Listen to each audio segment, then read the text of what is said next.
Welcome to the deep dive where we peel back the layers on stories hidden right under our noses. Oh. Tokyo, it's all about flashing lights, skyscrapers, that bullet train image, right? Always racing ahead. But underneath all that modern energy, there are these incredible echoes of the past, forgotten history, quiet spots, just waiting. And today, we're diving into one of those places. Akatsuka. It's tucked away in Tokyo's Itabashi ward. Now, just to be clear, this isn't the Akatsuka from the famous battle in Owari province or anywhere else with that name. We're zeroing in on Tokyo's Akatsuka. Our goal here is simple. We want to take you on a journey through Akatsuka's past. We'll look at the big moments, sure, but also the amazing hidden gems you can actually explore today. We're talking ancient lands, samurai clashes, deep spiritual traditions even, surprisingly, modern art, Yeah. how it all came together. It's fascinating, actually. The name Akatsuka itself is the first clue. It really tells a story about the land. There are basically two main theories about where it came from. Both seem pretty solid, historically speaking. One connects it to Akatsuchi, that means red soil. Apparently, this area down by the Arakawa lowlands had tons of this reddish earth. Really good stuff. Fertile, perfect for making tiles, bricks. It was a defining feature for centuries. Red soil, okay. Makes sense. What's the other theory? The other one traces it back to Hakazuka, which means burial mound. There are really old records, like from Emperor Shomu's time, calling this area Toyoshima-gun Arahaka-go Arahaka.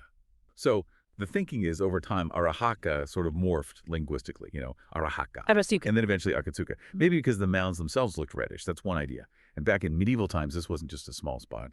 It was Akatsuka-gun, Akatsuka County. Covered places like Kami Akatsuka, Chimokatuka, Narimasu, Tokumaru. So yeah, the name alone, it just screams deep history. Wow, okay. Packed into just a name. And speaking of layers, let's dig into that samurai history first. Battlefields turned into parks. That sounds intriguing. Right. So think Sengoku period. Warring states, mid-15th to early 17th century, tumultuous times. Akatsuka Castle was right here. And it's pretty rare, a relatively well-preserved castle site from that era within Tokyo. That's unusual. It started as a stronghold for the Toyoshima clan. They were a big deal in the Kanto region, powerful samurai family. This was during the Kyotoku War, so mid to late 1400s. A key location, then. Absolutely. And it saw some serious action. In 1477, that's Bunmai 9, in the old calendar, there was this major battle.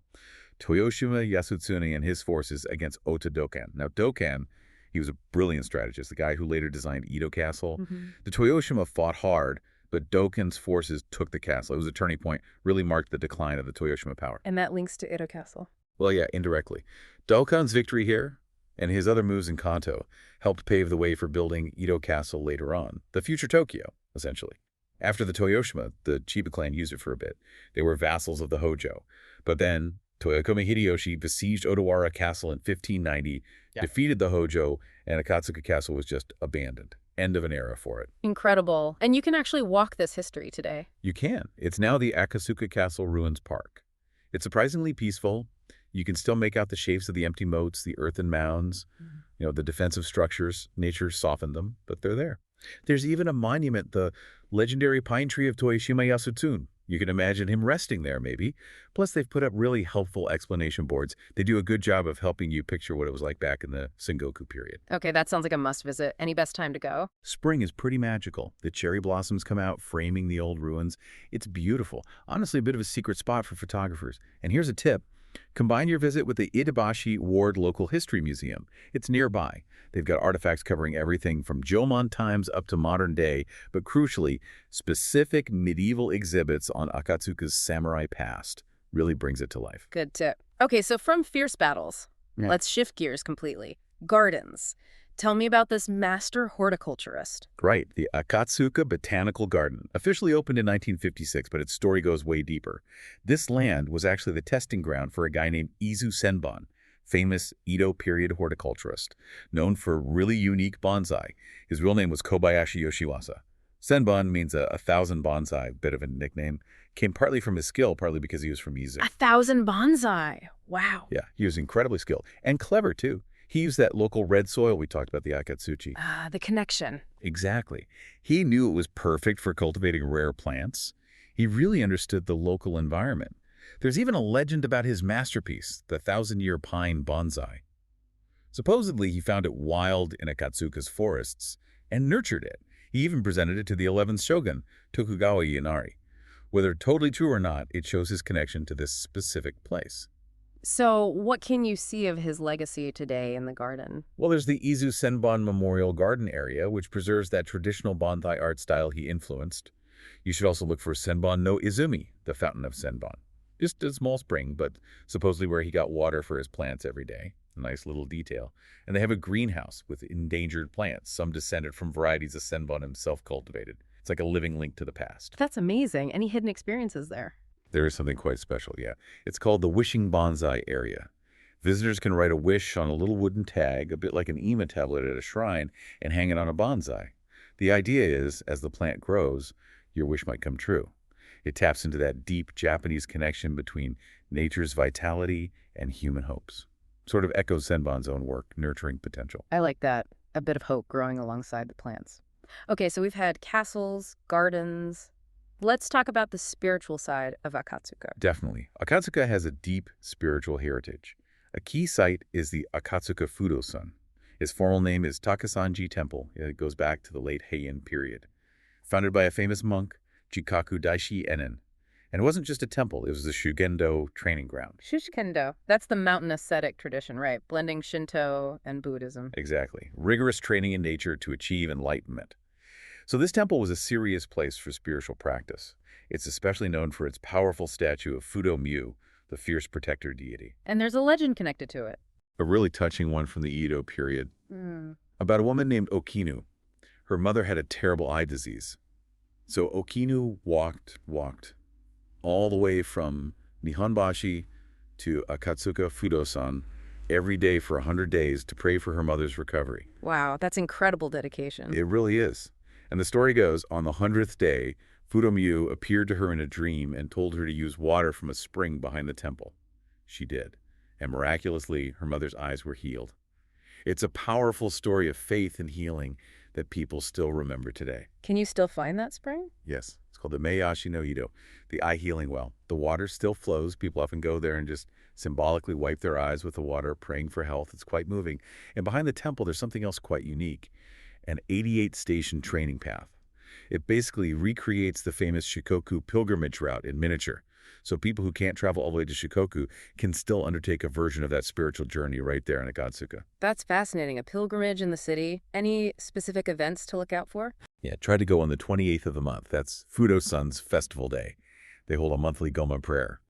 You can witness the traditional Goma fire ritual. It's quite intense, very atmospheric. Priests chanting, burning offerings, and often you can cry Akatsuka dango, special dumplings they make, believed to bring blessings. It's a real taste of living tradition. Sounds like a powerful experience. Okay, so Akatsuka also seems to blend its past with, well, change and even art. Tell us about that transformation. Right. It's a story of resilience, too. Yeah. Up until the 1950s, maybe even early 60s, Akatsuka really had this classic Musashino landscape. Think mulberry fields for silkworms, wheat fields, little woods. Very rural. But then came Tokyo's big post-war expansion. Urbanization really took off, and that landscape started to vanish. A huge part of that was the Akatsuka tambo, the rice paddies. Acres and acres of them, something like 72 hectares. 72 hectares, that's enormous. Huge. Apparently, in the early Showa period, they supplied maybe 70% of Tokyo's rice. Hard to imagine now. By the 1960s, though, most of that was gone, replaced by the massive Takashimidara housing complex, a real symbol of that era's development. And a river played a role in this, too. Yes, the Maeyatsugawa River. It wasn't a big river, more like a stream, but crucial for irrigating all those fields. The lifeblood, really. As the city grew, the river was eventually culverted, put underground by the mid-80s. But its old path wasn't completely lost. It's now marked by greenways, walking paths, so you can literally walk the route of this vanished river. And interestingly, around the 60s, as this rural character was fading, some avant-garde artists moved into the area. They started this agriculture and art fusion project, trying to respond creatively to the changing landscape. So art became part of Akatsuka's modern identity. How can you experience that now? There's the Akatsuka Pastoral Art Corridor. It's about a 2-kilometer walk. Along the path, you'll find 12 different art installations mixed in with 3 restored old farmhouses. It's a really interesting blend. Look out for Mangozuka, the pampas grass mound. It's a modern sculpture but uses traditional materials, kind of honoring the land and maybe even that mound theory of the name origin. It shows how Akatsuka, even while urbanizing, kept this connection, this dialogue with its natural roots. That sounds like a unique walk. Any other experiences linking art and nature? Definitely. On the first Sunday of each season, there's a freshly picked vegetables and art market. You can buy produce from local growers. Yeah, there's still some small farms around, see the art, maybe join a vegetable picture book walk. It's very community focused. And walking those greenways, especially the old Maeyatsugawa route, is a great way to connect. You'll see things like a reconstructed water wheel park, Tokusuite, modern nods to the area's watery agricultural past. It helps you trace that hidden history. Fantastic. Okay, one last stop. A modern symbol, but one rooted in deep historical awareness. Yes, Jurenji Temple. This temple itself is old, founded around 1400, but its really compelling modern story starts later. The temple moved locations in 1973. Then, in 1977, they decided to build something huge. The Tokyo Daibutsu, the Great Buddha of Tokyo. It's 13 meters tall, made of bronze. A great Buddha in Tokyo. I didn't realize there was one quite like that. What's its significance? It's incredibly profound. It wasn't just built as a religious icon. It was built specifically to remember and to pray for Tokyo never again to suffer disasters like the Great Kanto earthquake in 1923 or the terrible Tokyo air raids during World War II. Ah, so it's a memorial, a symbol of peace. Exactly. It's about collective memory, trauma, healing, and this incredibly strong wish for peace. So while it's not ancient like the Daibutsu in Nara or Kamakura, its meaning is rooted in modern Tokyo's specific, painful history. That makes it uniquely powerful, I think. Absolutely. Standing there must feel quite solemn, but hopeful too. It does. You feel that weight of history, but also the resilience, the human desire for peace that it represents. It's a very moving contemporary landmark. What an amazing tour through Akatsuka. We've gone from samurai ruins to serene gardens, spiritual wells, art corridors, and now this powerful symbol of peace. It really is like a time capsule, isn't it? It truly is. Akatsuka just shows how much hidden history and culture exists, even within a hyper-modern city like Tokyo. It's not just about sightseeing points. It's about connecting with living history, with a local community that really values its past. These aren't just static relics. They're stories still unfolding. It offers that depth of travel we always look for, a chance to really talk with history. Exactly. These hidden gems are precious because they offer that genuine connection. So, as we wrap up, here's something for you to think about. If Akatsuka holds all these layers, what other hidden histories might be lying just beneath the surface, right in the places you think you know best? Maybe it just takes looking a little closer, a little deeper. Until next time, keep exploring.